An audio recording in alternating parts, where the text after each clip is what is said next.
ಇವತ್ತು ಈಸಿಯಾಗಿ mixed vegetable sambar ಹೇಗೆ ಮಾಡೋದು ಅಂತ ನೋಡ್ಕೊಳ್ಳೋಣ. ಇಲ್ಲಿ ನಾನೊಂದು 50 ಗ್ರಾಮ್ ಬೇಳೆ ಹಿಂದಿನ ದಿನ ರಾತ್ರಿನೇ ನೆನೆಸಿಟ್ಕೊಂಡು ಅದನ್ನು ಕೂಗಿಸ್ಕೊಂಡಿದ್ದೀನಿ, ಒಂದು 2 ವಿಸಿಲ್ಲು. ಇವಾಗ ಅದಕ್ಕೆ ಕುಕ್ಕರಿಗೆ ನಿಮಗೆ ಇಷ್ಟವಾದ ತರಕಾರಿಗಳು, ನಾನಿಲ್ಲಿ ಬೀನ್ಸು, ಕ್ಯಾರೆಟು, ನವಿಲುಕೋಸು ಹಾಕ್ಕೊಂಡಿದ್ದೀನಿ. ನಿಮಗೆ ಯಾವ ತರಕಾರಿ ಬೇಕೋ ಆ ತರಕಾರಿನ ಹಾಕ್ಕೊಳ್ಳಿ.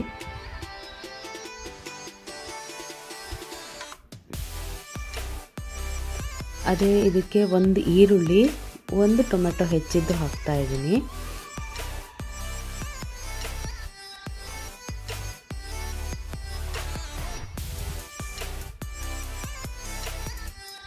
ಒಂದು ಸ್ಪೂನ್ ಉಪ್ಪು,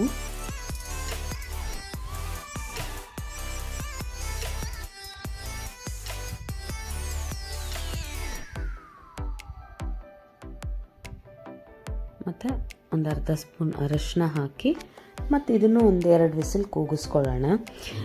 ಬೇಳೆ ತರಕಾರಿ ನಾನು ಒಂದೇ ಸರಿ ಯಾಕೆ ಹಾಕಿಲ್ಲ ಅಂದರೆ ಮತ್ತು ತರಕಾರಿನೂ ಬೇಳೆ ಜೊತೆ ಕರ್ಗೋಗ್ಬಿಡುತ್ತೆ. ಬೇಳೆಗೆ ಅಟ್ಲೀಸ್ಟ್ ಒಂದು 4 ವಿಸಿಲ್ ಬಂದರೆ ಚೆನ್ನಾಗಿರುತ್ತೆ ಅಂತ. ಮಸಾಲೆಗೆ ಇಲ್ಲಿ 1 ಟೊಮೆಟೊ ಹಾಕೋತಾ ಇದ್ದೀನಿ, ಒಂದು ಅರ್ಧ ಈರುಳ್ಳಿ, ಆಮೇಲೆ ಇಲ್ಲಿ ನಾನೊಂದು 4 ಬೆಳ್ಳುಳ್ಳಿ ಹಾಕ್ಕೊಂಡಿದ್ದೀನಿ. ಬೆಳ್ಳುಳ್ಳಿ ಯೂಸ್ ಮಾಡಲ್ಲ ಅನ್ನೋರು ಅದನ್ನು ಸ್ಕಿಪ್ ಮಾಡ್ಬೋದು, ಬೇಕೇ ಅಂತೇನಿಲ್ಲ. ಒಂದು ಅರ್ಧ ಕಪ್ಪು ಕಾಯಿ ತುರಿ ಹಾಕ್ಕೋತಾ ಇದ್ದೀನಿ. ಇಲ್ಲಿ ನಾನು MTR ಸಾಂಬಾರು ಪೌಡ್ರನ್ನ ಯೂಸ್ ಮಾಡಿದ್ದೀನಿ. ನೀವು ಯಾವ ಸಾಂಬಾರು ಪೌಡರ್ ಬೇಕಾದರೂ ಯೂಸ್ ಮಾಡ್ಕೋಬೋದು. 1.5 ಸ್ಪೂನಷ್ಟು ಹಾಕ್ಕೊಂಡಿದ್ದೀನಿ. ಒಂದು ಸ್ವಲ್ಪ ಹುಳಿ, ಮತ್ತು ಅದನ್ನು ಬ್ಯಾಲೆನ್ಸ್ ಮಾಡೋದಕ್ಕೋಸ್ಕರ 1 ಸ್ಪೂನು ಬೆಲ್ಲ, ನೀರು ಹಾಕ್ಕೊಂಡು ನೈಸಾಗಿ ರುಬ್ಬಿಸ್ಕೊಳ್ಳೋಣ.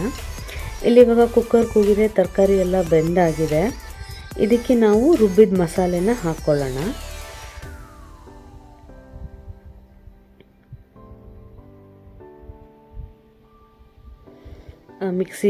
ಮಿಕ್ಸಿ ಜಾರಿಗೂ ಒಂದು ಸ್ವಲ್ಪ ನೀರು ಹಾಕ್ಬಿಟ್ಟು ಅದರಲ್ಲಿರೋ ಉಳಿದಿರೋ ಮಸಾಲೆನೆಲ್ಲ ಹಾಕ್ಕೊಂಡು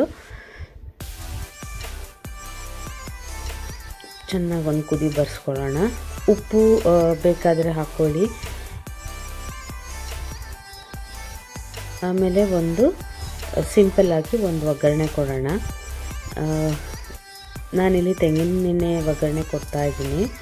ಅದಕ್ಕೆ ಸಾಸಿವೆ, ಕರಿಬೇವು ಮತ್ತು ಹಿಂಗ್ ಪೌಡರ್, ಇಷ್ಟೇ. ನಾನೇನು ಜಾಸ್ತಿ ಏನು ಹಾಕೋದಿಲ್ಲ ಒಗ್ಗರಣೆಗೆ.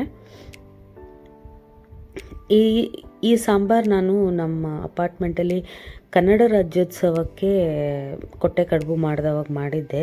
ತುಂಬ ಡಿಮ್ಯಾಂಡ್ ಇತ್ತು ಸಾಂಬಾರು ರೆಸಿಪಿ ಹೇಳಿ ಅಂಥೇಳಿ, ಅದಕ್ಕೋಸ್ಕರ ಈ ರೆಸಿಪಿನ ಇವತ್ತು ಪೋಸ್ಟ್ ಮಾಡ್ತಾಯಿದ್ದೀನಿ.